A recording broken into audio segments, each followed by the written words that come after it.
Imagine the coldest night you have ever experienced. Not the cold you feel in the winter where you can always see a lit window in the distance. Not the type of cold you feel in your car before the heat finally kicks in. This kind of cold, it's felt when you're in an open space and the wind is ripping through you, or a forest so thick that the stars disappear. The cold of a place where if something goes wrong, no one is coming to save you.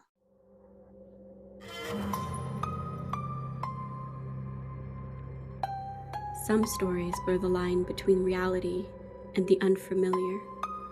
They whisper in the night, waiting to be heard. So let's listen. Let's talk spooky.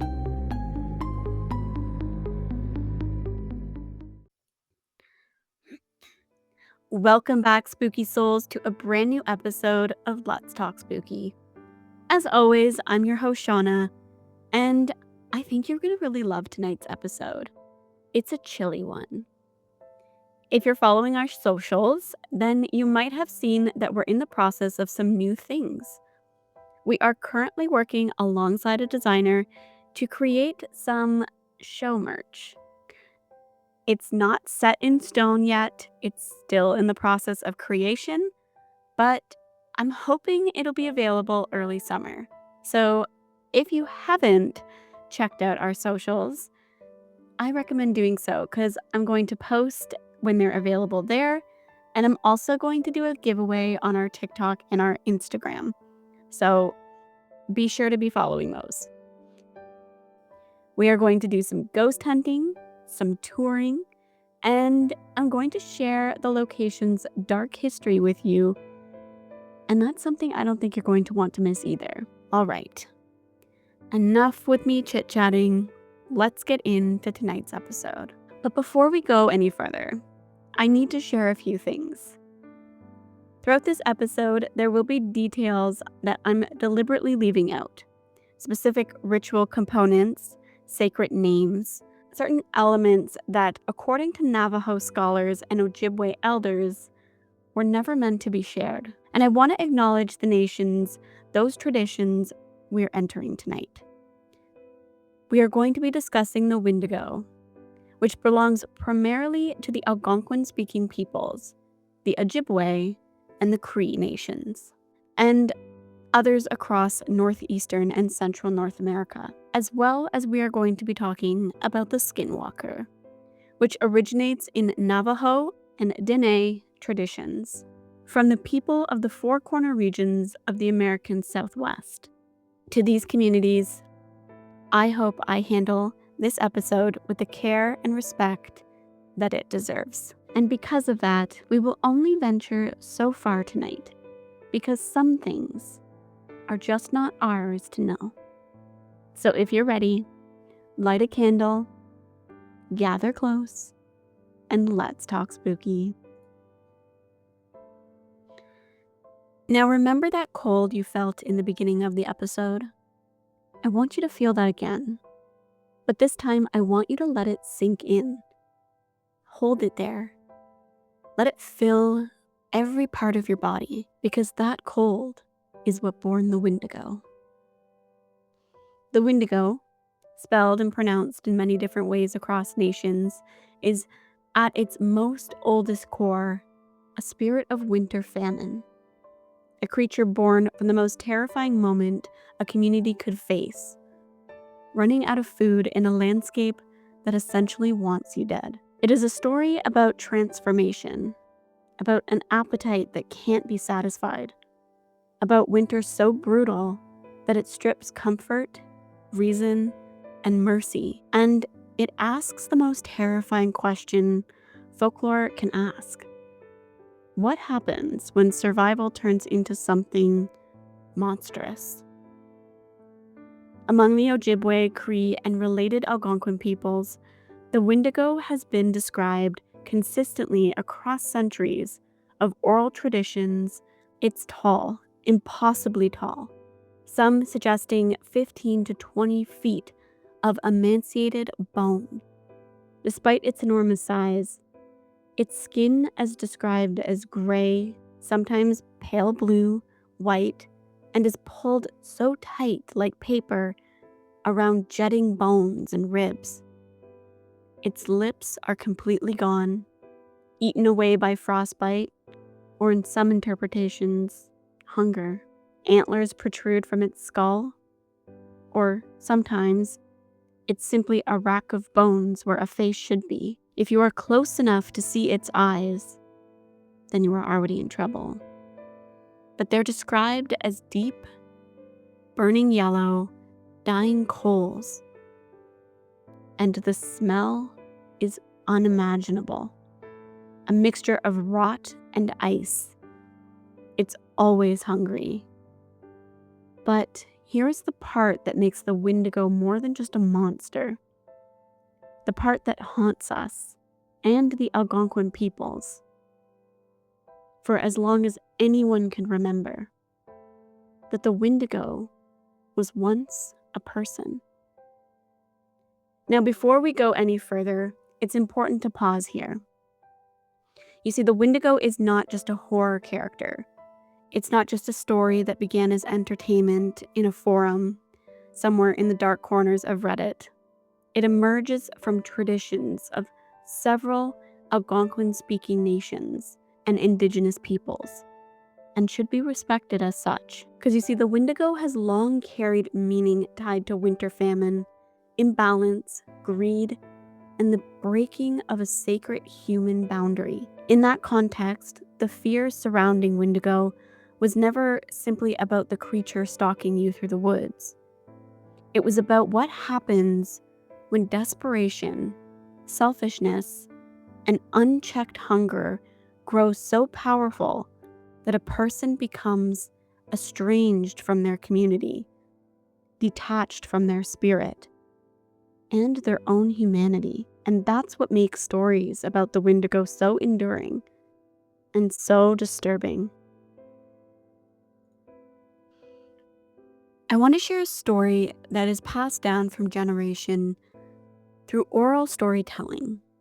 It's been borrowed from published accounts of Ojibwe oral tradition, which you can locate in our source material in the description below. Traditionally told in winter by firelight, and only then, because some stories carry weight that should not float across warm seasons, and a story of a hunter who became lost.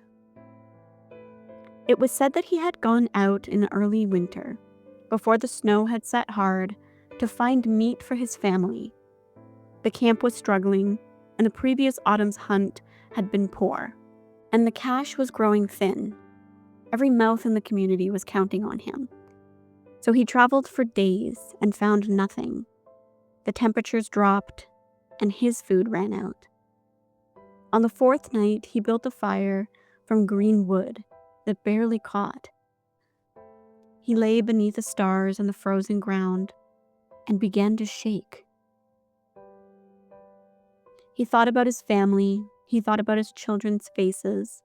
He thought about going home empty-handed, and then he thought about not going home at all.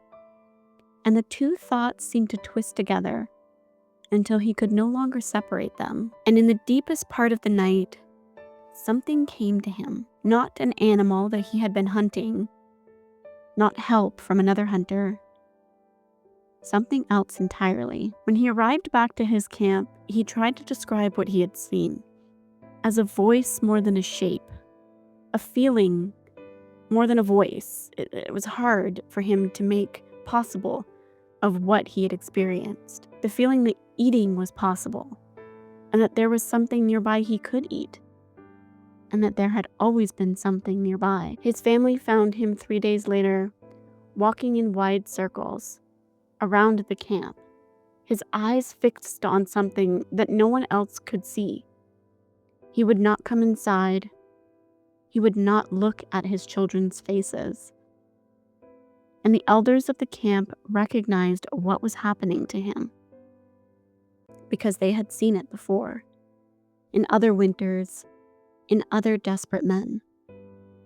and they called it the Wendigo sickness. And they knew, as those who had come before them, that there was only two ways to end this.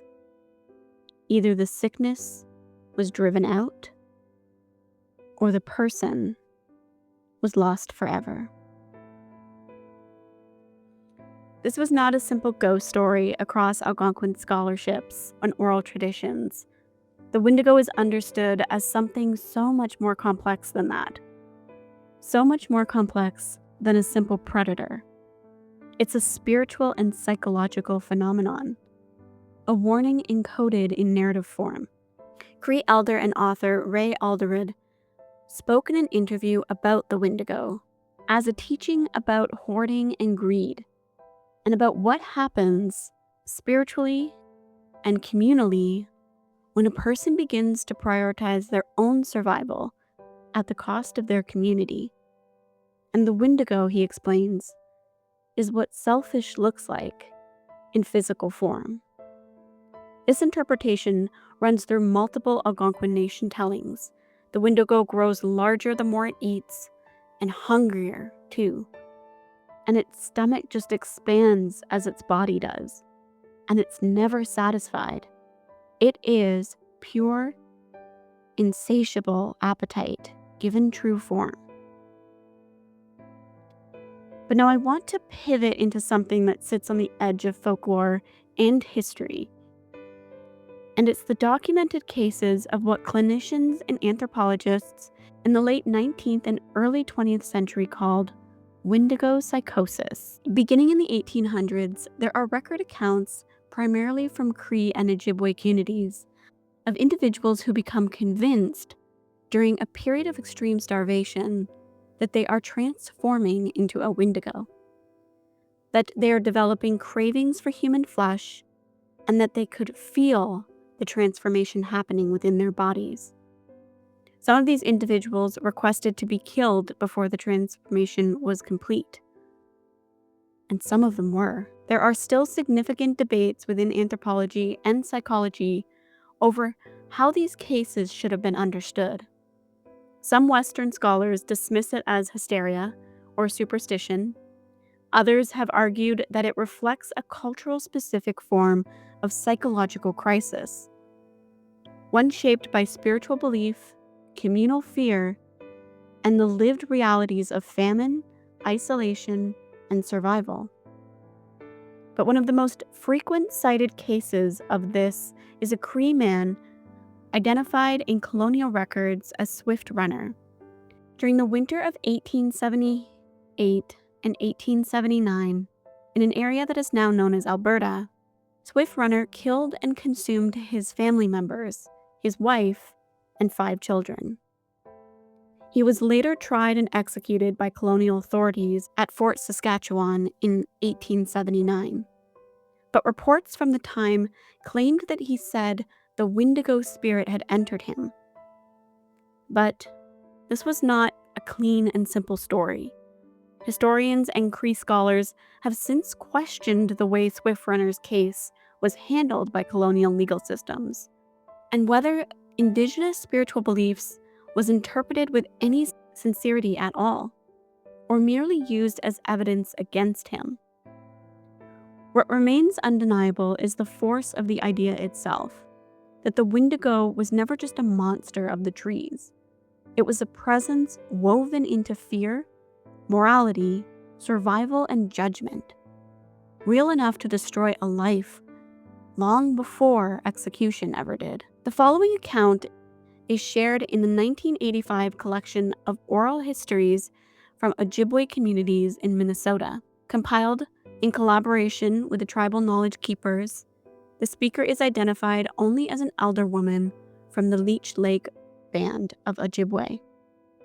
And she has shared her story passed down from her grandmother. And it goes, "When my grandmother was a young woman, maybe 18 or 19, this happened. It was February, the kind of February where the lake ice groans at night like an old man turning over in bed. She was crossing between camps with her cousin, following a trail that they both knew well. It was daytime, bright, and they were not afraid. But then her cousin stopped walking. My grandmother stopped too, and she said, "What is it?" And the cousin pointed. There were tracks in the snow that crossed the trail. Deep tracks, wider apart than any man could step. Wide apart in a way that was a tall thing walking. My grandmother said the tracks had no back or front. They were pressed into the snow like weight, but without shape, like something had stood in each spot for a long time before it moved to the next. They did not follow the tracks. They did not look to see where the tracks had come from or where they went. They simply turned and went back to the camp. That night, my grandmother said she heard something moving outside the lodge. Not footsteps, more like something adjusting its weight, back and forth, like it was waiting for something. By morning, it was gone, and she never spoke of it again, except for when she told me. She said, "You don't talk about it in the summer. You don't talk about it where children can hear. And you never go looking for tracks. Because the tracks are how it knows you've seen it. And once it knows you've seen it, it doesn't forget." Where Wendigo speaks to hunger, collapse, and a loss of humanity, I want to move on to our next creature. That which fear is built on something else entirely: intention. Not a person consumed by desperation, but one to believe to cross into darkness by choice. And that's what makes this next creature so unsettling. The Skinwalker, Yedanushi in Navajo language, is a subject that many Navajo people feel should not be discussed openly with outsiders. I have read this in interviews with Navajo scholars, and have seen it written clearly by Navajo authors. There is a tradition widely held that speaking about these things in the wrong context, the wrong season, the wrong location, or with the wrong intentions can invite attention that you don't want. I am sharing this with you not to be dramatic, but to be honest. There are people who would prefer that episodes such as this are not made at all. But I have chosen to proceed because Skinwalker is already so pervasive in non-Indigenous culture, usually seen in the form of widely distorted and disrespectful content, that I believe a careful, attributed, and respectful way of handling this topic is better than silence. What you won't hear in this segment is the specific details of how skinwalkers are made, the ritual components, the names of the ceremonies involved. These details appear in sensationalized non-Indigenous accounts, and I am deliberately not repeating them because they are sacred knowledge, and sacred knowledge is not content. What I will share, though, is the cultural context, the meaning, and the shape of the fear and accounts, both secondhand and direct, of those who have encountered something that they couldn't quite explain. The Navajo Nation spans roughly 27,000 square miles across Arizona, New Mexico, and Utah. It is the largest Indigenous nation by land area in the United States. And within the Dene tradition, a belief system that is living and complex. Skinwalker translates literally to "with it, he goes on all fours." In English, we know them as skinwalkers. They're not a supernatural creature in the Western sense. They're not a demon from outside humanity. They are human beings, practitioners. You can call them medicine people or witches, whatever version you want to go with. But they are people who are trained in traditional healing, ceremonial knowledge, and who at some point chose to turn that knowledge towards destruction and corruption. In Navajo belief, the word is kept in balance through hazo, the concept often translated in harmony or beauty or the right order. Healers or medicine people spent years, sometimes decades, learning songs, prayers, and ceremonial works to maintain and restore Hazo. The knowledge is extraordinarily powerful. See, a skinwalker is someone who has deliberately violated their secret laws required to hold that power, who have crossed the line and are considered to the Navajo Nation to be in deep, possible moral violation.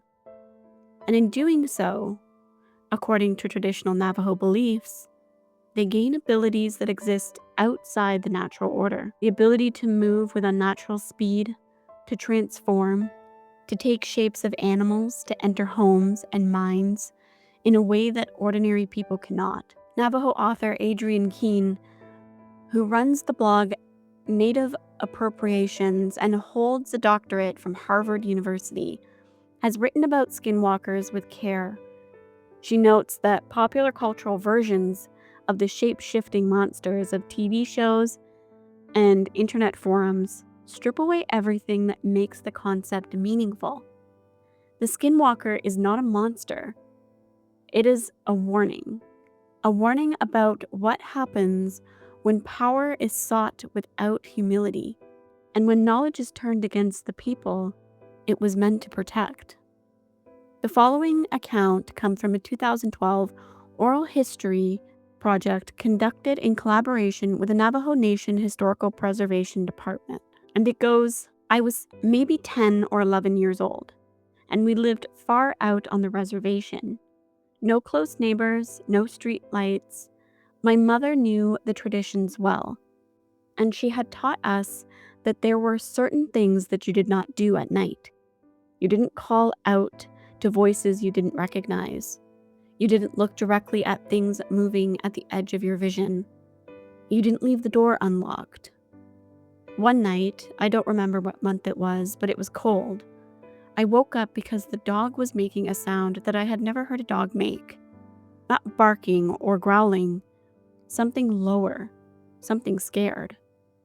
I looked towards the window and there was a face. It was at the window, which was up very high, higher than any person should be standing outside, and could reach unless they were very tall or they were not standing on the ground at all.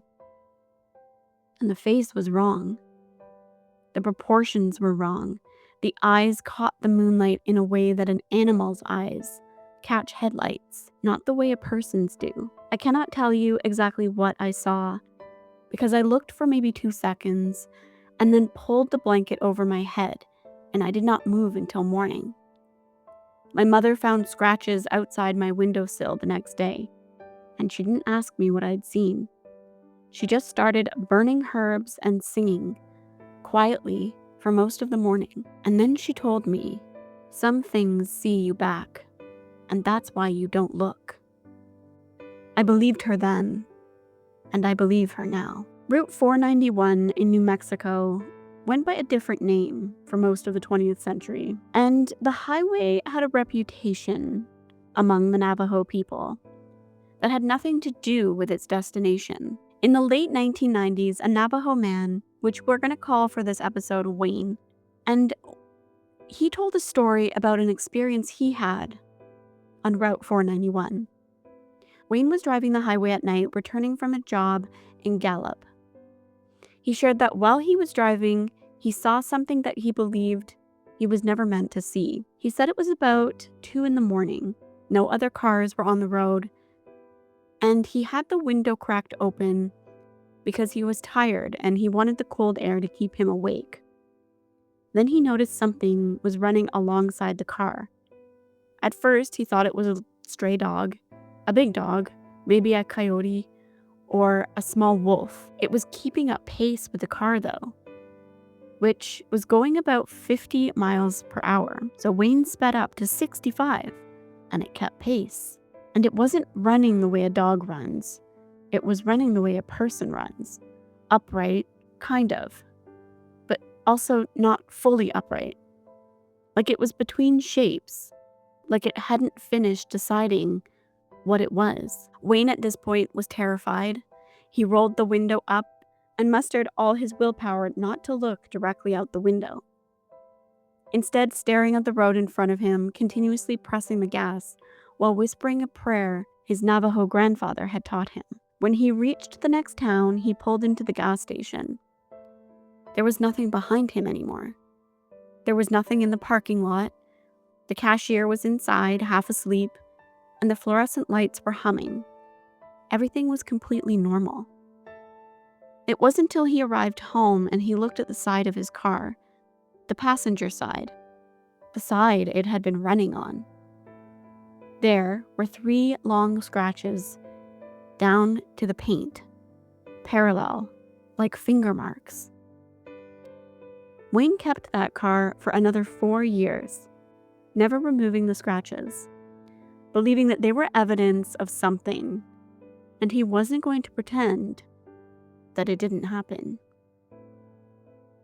There's one more account I want to share with you, and this one comes from a piece of journalism published in the Navajo Times in 2016, one of the oldest Indigenous-owned newspapers in the United States. And it was written by Navajo reporter speaking with traditional healer who agreed to speak on the general topic. Now, the healer wanted to remain anonymous, but he was a man in his 80s, a ceremony keeper, and he said something that I wanted to share because it stayed with me. Young people today, they think the Skinwalker is exciting. They want to see one. They want to look for one. This is the worst thing you could do. Not because you'll find something, though you might. Because the looking changes you. You start to want to know. And the wanting to know is just the beginning. That is always how it begins, with the wanting to know. The ceremonies we have, they are not about fighting the Skinwalker. They are not about defeating it, but they are about restoring what has been disturbed, cleansing the space, bringing the person and the family back to Hazo, because that is the real teaching. The Skinwalker wants you frightened, wants you looking, wants you off balance. The answer has been to come back to center.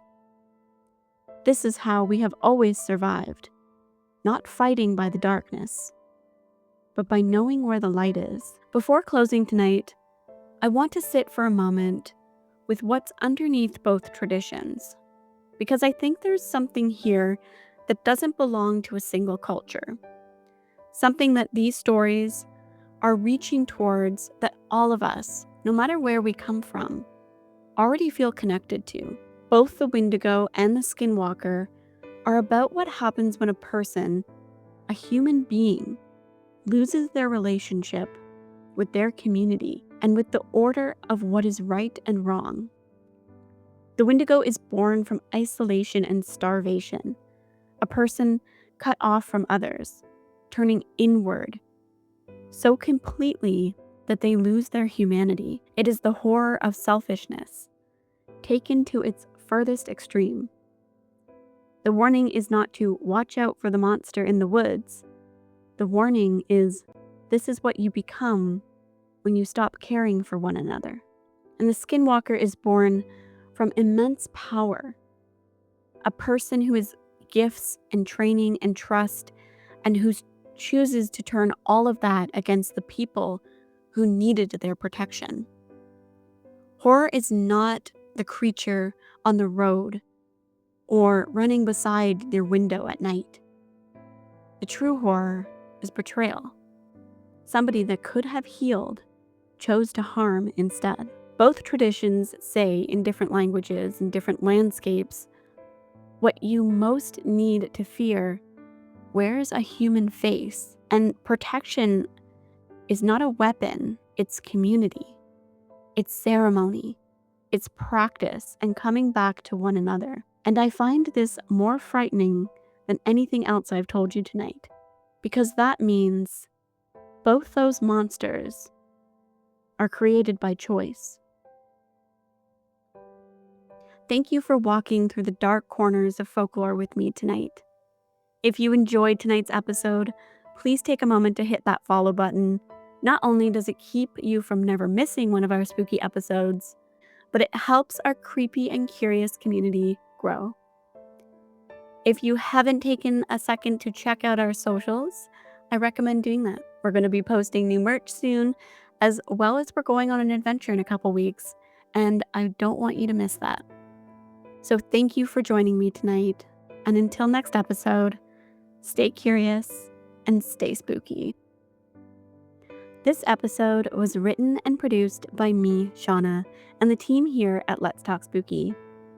All information and additional content can be found in the show notes below. If these traditions interest you, I want to suggest you go to the source material. The Navajo Nation has its own cultural resources, scholarly articles, and publications, including that of the Navajo Times. Ojibwe scholar Louise Endricks writes about Wendigo imaginary with beauty and precision. Cree author Thomas Highway has spoken about the Wendigo in his plays and interviews. There are Algonquin scholars working to reclaim and document these traditions in their own voices, and their voices deserve your attention far more than mine.